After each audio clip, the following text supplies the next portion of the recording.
Hi, welcome back to this channel. Should you not listen to the chapter 4, I would suggest you to listen to it first. You can find the video in my playlist. Without further ado, shall we start? Let's enjoy yourself with the book, The Last of the Mohicans by James Fenimore Cooper. Chapter 5. The suddenness of the flight of his guide and the wild cries of the pursuers caused Hayward to remain fixed for a few moments in inactive surprise. Then, recollecting the importance of securing the fugitive, he dashed aside the surrounding bushes and pressed eagerly forward to lend his aid in the chase. Before he had, however, proceeded 100 yards, he met the 3 foresters already returning from their unsuccessful pursuit. "Why so soon disheartened?" he exclaimed. "The scoundrel must be concealed behind some of these trees, and may yet be secured. We are not safe while he goes at large." "Would you set a cloud to chase the wind?" returned the disappointed scout. "I heard the imp brushing over the dry leaves like a black snake and blinking a glimpse of him, just over aging yon big pine. I pulled as it might be on the scent, but told him do. And yet for a reasoning aim, if anybody but myself had touched the trigger, I should call it a quick sight, and I may be accounted to have experience in these matters, and one who ought to know. Look at this sumac. Its leaves are red, though everybody knows the fruit is in the yellow blossom in the month of July. 'Tis the blood of Lus Subtle. He is hurt, and may yet fall." "No, no," returned the scout, in decided disapprobation of this opinion. "I rubbed the bark off a limb, perhaps, but the creature leaped the longer for it. A rifle bullet acts on a running animal, when it barks him, much the same as one of your spurs on a horse. That is, it quickens motion and puts life into the flesh, instead of taking it away. But when it cuts the ragged hole, after a bound or two, there is commonly a stagnation of further leaping, be it Indian or be it deer. We are 4 able bodies to 1 wounded man." "Is life grievous to you?" interrupted the scout. "Yonder red devil would draw you within swing of the tomahawks of his comrades, before you were heated in the chase. It was an unthoughtful act in a man who has so often slept with the war whoop ringing in the air, to let off his piece within sound of an ambushment. But then it was a natural temptation. 'Twas very natural. Come, friends, let us move our station, and in such fashion, too, as will throw the cunning of a Mingo on a wrong scent, or our scalps will be drying in the wind in front of Montcalm's marquee, Aegean this hour tomorrow." This appalling declaration, which the scout uttered with the cool assurance of a man who fully comprehended, while he did not fear to face the danger, served to remind Hayward of the importance of the charge with which he himself had been entrusted. Glancing his eyes around, with a vain effort to pierce the gloom that was thickening beneath the leafy arches of the forest, he felt as if, cut off from human aid, his unresisting companions would soon lie at the entire mercy of those barbarous enemies, who, like beasts of prey, only waited till the gathering darkness might render their blows more fatally certain. His awakened imagination, deluded by the deceptive light, converted each waving bush, or the fragment of some fallen tree, into human forms, and 20 times he fancied he could distinguish the horrid visages of his lurking foes, peering from their hiding places, in never-ceasing watchfulness of the movements of his party. Looking upward, he found that the thin, fleecy clouds, which evening had painted on the blue sky, were already losing their faintest tints of rose color, while the embedded stream, which glided past the spot where he stood, was to be traced only by the dark boundary of its wooded banks. "What is to be done?" he said, feeling the utter helplessness of doubt in such a pressing strait. "Desert me not, for God's sake. Remain to defend those I escort, and freely name your own reward." His companions, who conversed apart in the language of their tribe, heeded not this sudden and earnest appeal, though their dialogue was maintained in low and cautious sounds, but little above a whisper. Hayward, who now approached, could easily distinguish the earnest tones of the younger warrior from the more deliberate speeches of his seniors. It was evident that they debated on the propriety of some measure that nearly concerned the welfare of the travelers. Yielding to his powerful interest in the subject, and impatient of a delay that seemed fraught with so much additional danger, Hayward drew still nigher to the dusky group, with an intention of making his offers of compensation more definite, when the white man, motioning with his hand, as if he conceded the disputed point, turned away, saying in a sort of soliloquy, and in the English tongue, Uncas is right. It would not be the act of men to leave such harmless things to their fate, even though it breaks up the harboring place forever. If you would save these tender blossoms from the fangs of the worst of serpents, gentlemen, you have neither time to lose nor resolution to throw away. How can such a wish be doubted? Have I not already offered? Offer your prayers to him who can give us wisdom to circumvent the cunning of the devils who fill these woods, calmly interrupted the scout. But spare your offers of money, which neither you may live to realize, nor I to profit by. These Mohicans, and I will do what man's thoughts can invent, to keep such flowers, which, though so sweet, were never made for the wilderness, from harm, and that without hope of any other recompense, but such as God always gives to upright dealings.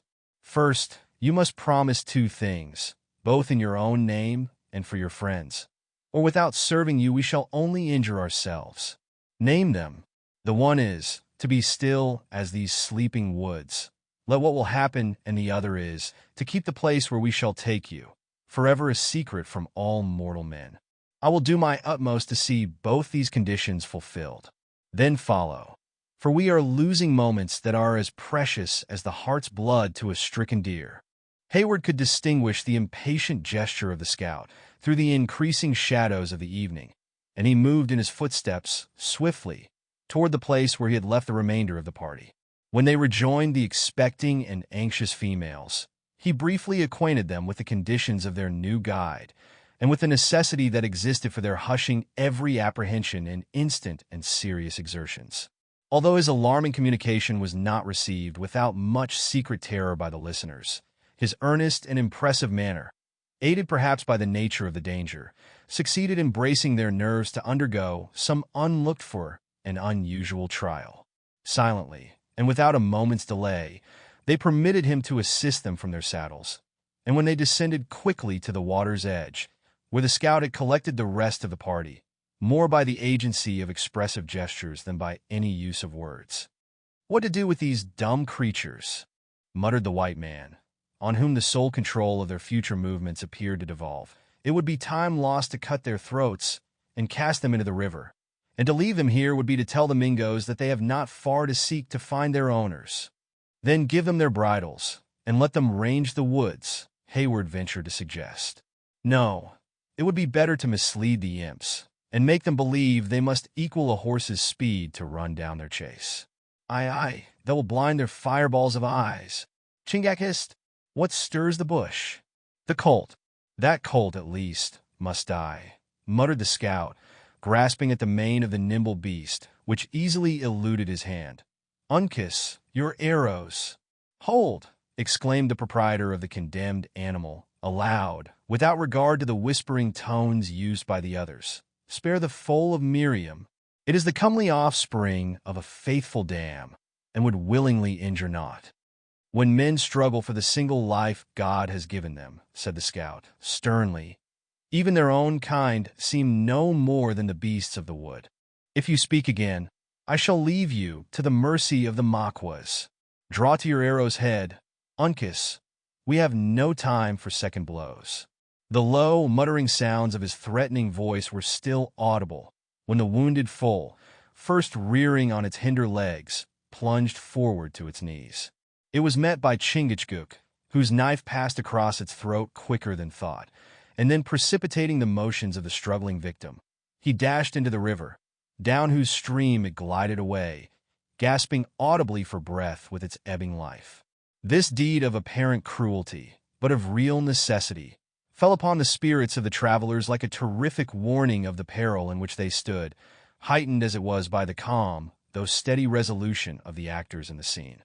The sisters shuddered and clung closer to each other, while Hayward instinctively laid his hand on one of the pistols he had just drawn from their holsters, as he placed himself between his charge and those dense shadows that seemed to draw an impenetrable veil before the bosom of the forest. The Indians, however, hesitated not a moment, but taking the bridles, they led the frightened and reluctant horses into the bed of the river. At a short distance from the shore they turned, and were soon concealed by the projection of the bank, under the brow of which they moved in a direction opposite to the course of the waters. In the meantime, The scout drew a canoe of bark from its place of concealment beneath some low bushes, whose branches were waving with the eddies of the current, into which he silently motioned for the females to enter. They complied without hesitation, though many a fearful and anxious glance was thrown behind them, toward the thickening gloom, which now lay like a dark barrier along the margin of the stream. So soon as Cora and Alice were seated, the scout, without regarding the element, directed Hayward to support one side of the frail vessel, and posting himself at the other, they bore it up against the stream, followed by the dejected owner of the dead foal. In this manner they proceeded, for many rods, in a silence that was only interrupted by the rippling of the water, as its eddies played around them, or the low dash made by their own cautious footsteps. Hayward yielded the guidance of the canoe implicitly to the scout, who approached or receded from the shore to avoid the fragments of rocks or deeper parts of the river, with a readiness that showed his knowledge of the route they held. Occasionally he would stop, and in the midst of a breathing stillness, that the dull but increasing roar of the waterfall only served to render more impressive, he would listen with painful intenseness to catch any sounds that might arise from the slumbering forest.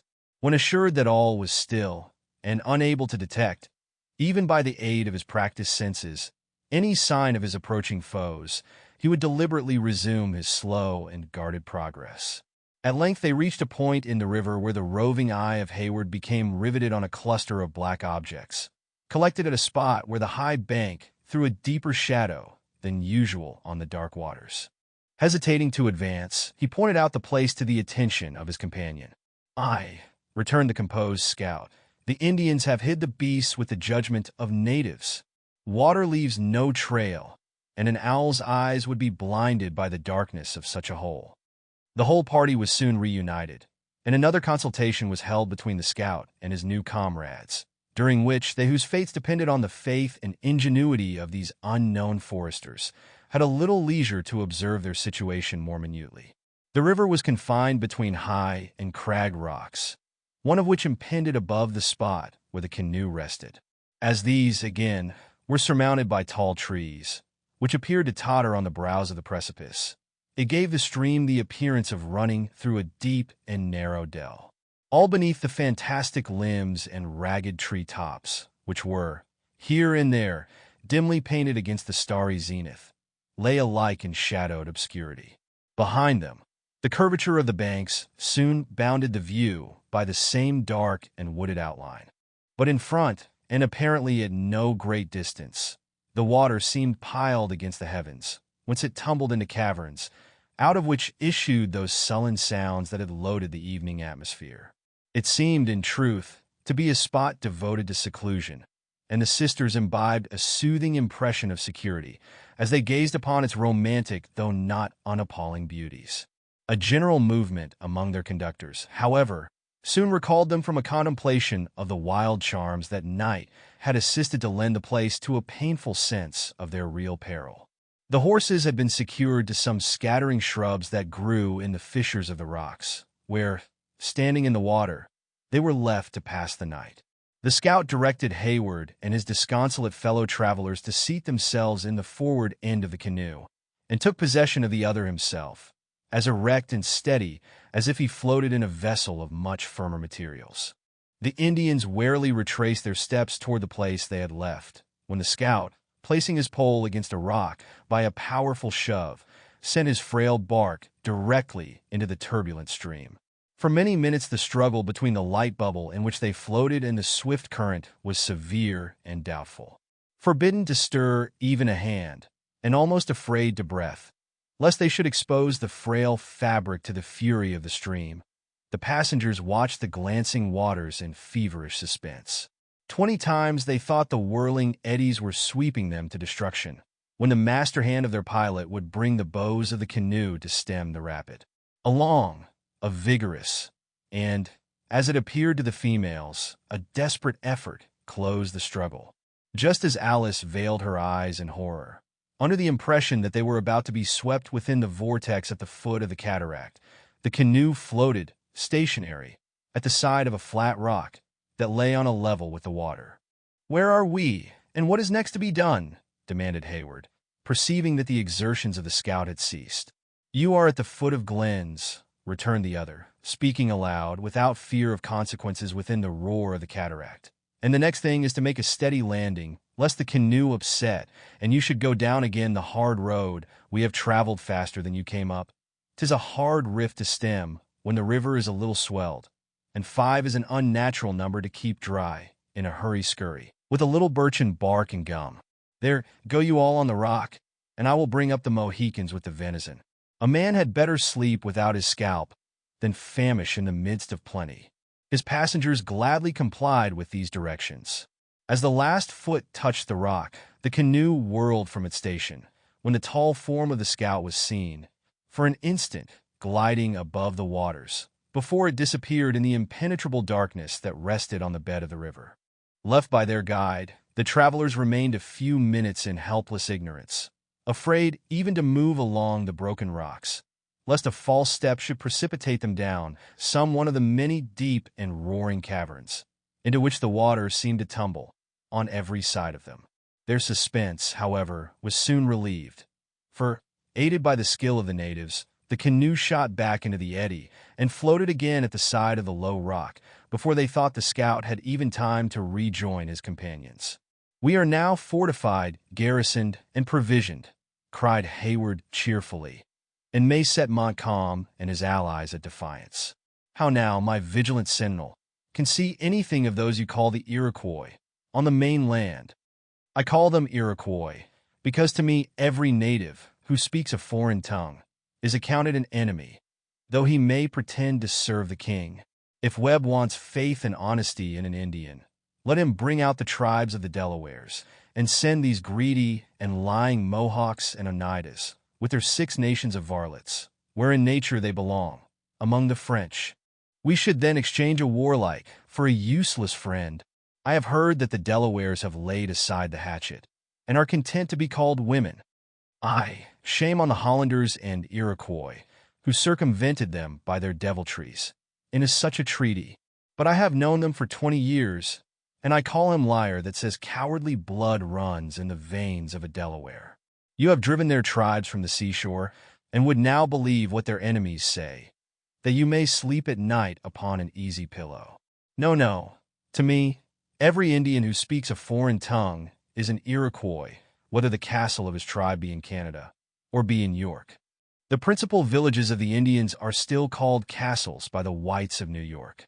Oneida Castle is no more than a scattered hamlet, but the name is in general use. Hayward, perceiving that the stubborn adherence of the scout to the cause of his friends the Delawares, or Mohicans, for they were branches of the same numerous people, was likely to prolong a useless discussion, changed the subject. "Treaty or no treaty, I know full well that your 2 companions are brave and cautious warriors. Have they heard or seen anything of our enemies?" "An Indian is a mortal to be felt afore he is seen," returned the scout, ascending the rock and throwing the deer carelessly down. "I trust to other signs than such as come in at the eye when I am outlying on the trail of the Mingos. Do your ears tell you that they have traced our retreat? I should be sorry to think they had, though this is a spot that stout courage might hold for a smart scrimmage. I will not deny, however, but the horses cowered when I passed them, as though they scented the wolves. And a wolf is a beast that is apt to hover about an Indian ambushment, craving the offals of the deer the savages kill. You forget the buck at your feet. Or, may we not owe their visit to the dead colt?" "Ha! What noise is that?" "Poor Miriam," murmured the stranger. "Thy foal was foreordained to become a prey to ravenous beasts." Then, suddenly lifting up his voice, amid the eternal din of the waters, he sang aloud, "Firstborn of Egypt, smite did he, of mankind, and of beast also, O Egypt, wonders sent midst thee, on Pharaoh and his servants too." "The death of the colt sits heavy on the heart of its owner," said the scout, "but it's a good sign to see a man account upon his dumb friends. He has the religion of the matter, in believing what is to happen will happen, and with such a consolation, it won't be long afore he submits to the rationality of killing a 4-footed beast to save the lives of human men. It may be as you say," he continued, reverting to the purport of Hayward's last remark, "and the greater the reason why we should cut our stakes, and let the carcass drive down the stream, or we shall have the pack howling along the cliffs, begrudging every mouthful we swallow. Besides, though the Delaware tongue is the same as a book to the Iroquois, the cunning varlets are quick enough at understanding the reason of a wolf's howl. The scout, while making his remarks, was busied in collecting certain necessary implements. As he concluded, he moved silently by the group of travelers, accompanied by the Mohicans, who seemed to comprehend his intentions with instinctive readiness, when the whole three disappeared in succession, seeming to vanish against the dark face of a perpendicular rock that rose to the height of a few yards, within as many feet of the water's edge. End of Chapter 5. Should you want to continue to Chapter 6, please proceed to the next video. Thank you for taking the time to listen to this book. I hope you enjoyed it. Don't forget to like and subscribe to our channel for more. Thank you.